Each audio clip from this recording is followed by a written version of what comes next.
नमस्कार। आईपीएल 2026 की मेगा नीलामी से पहले आज हम बात करेंगे कोलकाता नाइट राइडर्स की। केकेआर ने एक बहुत ही साहसिक, कुछ लोग कहेंगे कि बहुत जोखिम भरा फैसला लिया है। उन्होंने अपने स्क्वाड की नींव को ही हिला दिया है। Andre Russell, Venkatesh Iyer, Quinton de Kock, Anrich Nokia सब बाहर हैं।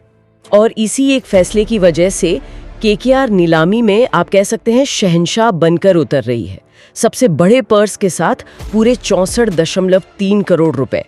लेकिन यहाँ एक विरोधाभास है। आपके पास जितना ज्यादा पैसा होता है, गलतियां करने की गुंजाइश भी उतनी बढ़ जाती है। ये नीलामी केकेआर के लिए अगले 5 साल का सुनहरा भविष्य लिख सकती है, या फिर एक ऐसी चूक साबित हो सकती है जिसे वो सालों तक सुधारते रहेंगे। हाँ, और चूक होने का खतरा शायद ज्यादा है, क्योंकि इतिहास गवाह है, सबसे ज्यादा पैसे वाली टीम हमेशा सबसे अच्छी टीम नहीं बना पाती है। अक्सर वो 1 या 2 खिलाड़ियों के पीछे इतना पैसा लगा देते हैं कि बाकी टीम में संतुलन ही नहीं बचता। तो आज हम सिर्फ अटकलों पर नहीं, बल्कि केकेआर की असली जरूरतों, उनके असली टारगेट्स और नीलामी की टेबल पर उनकी क्या साइकोलॉजी होनी चाहिए, इस पर गहराई से बात करेंगे। चलिए शुरुआत वहीं से करते हैं जहां से ये सब शुरू हुआ, ये बड़ा रीसेट। जब आप आंद्रे रसेल जैसे खिलाड़ी को रिलीज करते हैं तो आप सिर्फ एक ऑलराउंडर को नहीं, आप अपनी टीम की पहचान के एक हिस्से को जाने देते हैं। ये तो एक तरह से पूरी इमारत गिराकर नए सिरे से बनाने जैसा है। बिल्कुल, ये एक हार्ड रीसेट है और इसके पीछे की सोच समझना जरूरी है। ये सिर्फ परफॉर्मेंस का मामला नहीं है, ये एक सोची समझी फाइनेंशियल स्ट्रैटेजी है। रसेल, अय्यर, डी कॉक और नोकिया जैसे महंगे खिलाड़ियों को रिलीज करने से ही उनके पास ये 64.3 करोड़ का पर्स बना है। अब उनके पास 13 स्लॉट खाली हैं, जिनमें 6 विदेशी खिलाड़ियों के लिए हैं। मतलब नीलामी में वो किसी भी खिलाड़ी के लिए किसी भी कीमत तक जा सकते हैं। उनके हाथ बिल्कुल बंधे हुए नहीं हैं। लेकिन पैसा एक बात है और एक मजबूत संतुलित टीम बनाना बिल्कुल दूसरी। इन रिलीजेस से टीम में बहुत बड़ी खाली जगह बन गई है।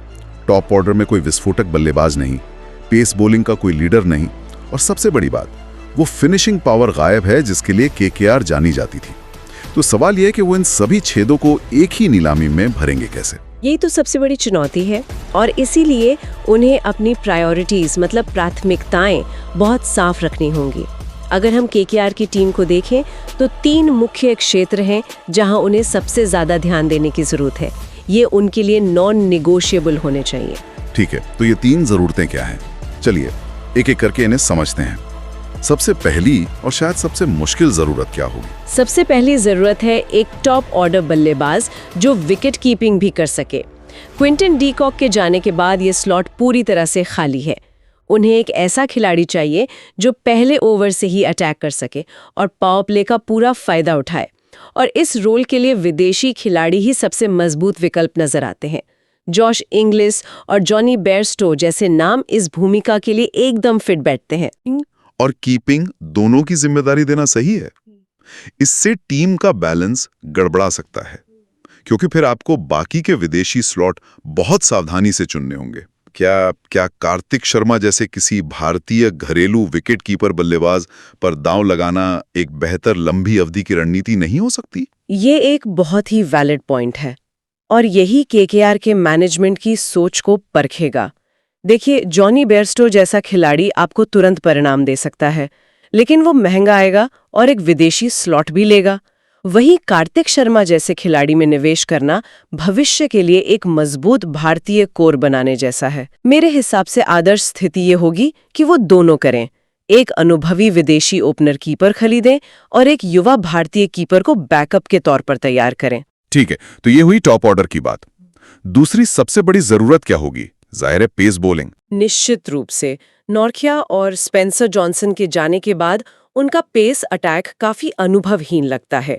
उनके पास उमरान मलिक, हर्षित राणा और वैभव अरोड़ा जैसे प्रतिभाशाली भारतीय गेंदबाज हैं, लेकिन उन्हें एक ऐसे विदेशी गेंदबाज की जरूरत है जो इस अटैक को लीड कर सके। कोई ऐसा जो नई गेंद से भी विकेट ले और डेथ ओवर्स में भी रन रोक सके। और इस रोल के लिए उनके रडार पर कौन हो सकता है, क्योंकि यहाँ विकल्प बड़े दिलचस्प हैं? 2 नाम सबसे आगे चल रहे हैं और दोनों ही अपने आप में एक जुआ हैं। पहला नाम है मतीशा पथिराना। सीएसके ने उन्हें चोटों की वजह से रिलीज किया है, लेकिन अपनी फिटनेस के दिनों में वो डेथ ओवर्स में दुनिया के सबसे खतरनाक गेंदबाजों में से एक हैं। उनका एक्शन ही उन्हें लगभग अनप्लेएबल बना देता है। लेकिन क्या ये कदम पीछे जाने जैसा नहीं होगा? जिस खिलाड़ी को आपने फिटनेस की वजह से छोड़ा, यानी एनरिक नोकिया, उन्हें वापस खरीदने की भी बातें हो रही हैं। एक तरफ पथिराना है, जिनकी फिटनेस हमेशा सवालों में रहती है, और दूसरी तरफ नोकिया, जो खुद चोट से वापसी कर रहे हैं। क्या केकेआर को दोनों में से एक पर इतना बड़ा जोखिम लेना चाहिए? क्या इससे ये मैसेज नहीं जाता कि उनके पास कोई प्लान बी था ही नहीं? यही तो नीलामी का सबसे दिलचस्प पहलू है, रिस्क असेसमेंट। केकेआर को ये फैसला करना होगा कि क्या इन एक्स फैक्टर गेंदबाजों का संभावित इनाम उनके जोखिम से बड़ा है। नौरजा को वापस खरीदने का एक फायदा ये हो सकता है कि शायद वो उन्हें कम कीमत पर वापस मिल जाएं। लेकिन आपका सवाल सही है, ये खतरनाक रणनीति है। इसीलिए कुछ जानकार मैट हेनरी जैसे भरोसेमंद, सेफ और हमेशा उपलब्ध रहने वाले पेसर की वकालत कर रहे हैं। वो शायद आपको पथिराना जैसे जादुई स्पेल ना दें, लेकिन वो आपको हर मैच में एक निश्चित स्तर का प्रदर्शन जरूर देंगे। तो ये टीम की मानसिकता पर निर्भर करेगा, क्या वो सुरक्षा चाहते हैं या सुपरस्टारडम। और अब आते हैं तीसरी और सबसे बड़ी जरूरत पर, वो नाम जिसके बिना केकेआर की चर्चा अधूरी है, आंद्रे रसेल का विकल्प। बिल्कुल, एक ऐसा पावर हिटिंग ऑलराउंडर जो नंबर 6 या 7 पर आकर मैच का पासा पलट दे और साथ ही 2-3 ओवर तेज गेंदबाजी भी कर सके। ये वो खिलाड़ी है जो केकेआर की पूरी टीम को बैलेंस करेगा। और इस रोल के लिए नीलामी में एक ही नाम है जो सबके होठों पर है, कैमरन ग्रीन। उन्हें रसेल का सबसे आदर्श रिप्लेसमेंट माना जा रहा है। लंबा कद, विस्फोटक बल्लेबाजी और 140 किलोमीटर प्रति घंटे से ज्यादा की रफ्तार, मतलब एक परफेक्ट पैकेज लगते हैं। वो लगते हैं और इसीलिए वो इस नीलामी के सबसे महंगे खिलाड़ी भी हो सकते हैं। लेकिन यहाँ एक बहुत ही दिलचस्प पेच है। सूत्रों के मुताबिक ग्रीन ने नीलामी के लिए खुद को एक बल्लेबाज के तौर पर रजिस्टर किया है, ऑलराउंडर के तौर पर नहीं। एक मिनट, ये तो बहुत अजीब है। इसका क्या मतलब हुआ? मतलब वो अपनी गेंदबाजी को कम आंक रहे हैं, या फिर ये नीलामी की टेबल पर कोई मनोवैज्ञानिक खेल है? ये एक बहुत ही स्मार्ट और सोचा समझा मनोवैज्ञानिक खेल है। और इसमें सबसे मजेदार बात यह है कि ये दिखाता है कि आजकल के क्रिकेटर्स नीलामी को कितनी अच्छी तरह समझते हैं। नीलामी के नियमों के अनुसार बल्लेबाजों का जो सेट होता है वो ऑलराउंडर्स के सेट से पहले आता है। ग्रीन ये सुनिश्चित करना चाहता है कि जब उनका नाम पुकारा जाए तो ज्यादातर टीमों के पर्स भरे हुए हों, ताकि उनकी बोली ज्यादा से ज्यादा ऊपर जा सके। वाह, तो वो अपनी कमाई को पक्का करना चाहते हैं इससे पहले कि टीमें दूसरे खिलाड़ियों पर अपना पैसा खर्च कर दें। ये तो खिलाड़ी की अपनी रणनीति हुई। और इसमें एक और पहलू है, बीसीसीआई का नया नियम। इस नियम के मुताबिक कोई भी विदेशी खिलाड़ी 18 करोड़ रुपए से ज्यादा नहीं कमा सकता, भले ही बोली उससे कितनी भी ऊपर क्यों न जाए। बाकी पैसा बीसीसीआई के पास चला जाएगा। तो ग्रीन और उनके एजेंट को पता है कि उनकी बोली इस 18 करोड़ की सीमा को छू सकती है या पार कर सकती है।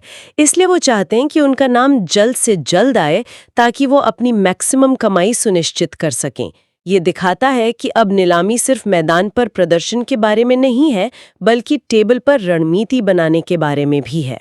ये तो ही ऑलराउंडर की बात, लेकिन जिस खिलाड़ी को उन्होंने रिलीज किया, वेंकटेश अय्यर, उनका क्या? उन्होंने खुद कहा है कि वो केकेआर में वापसी करना चाहते हैं।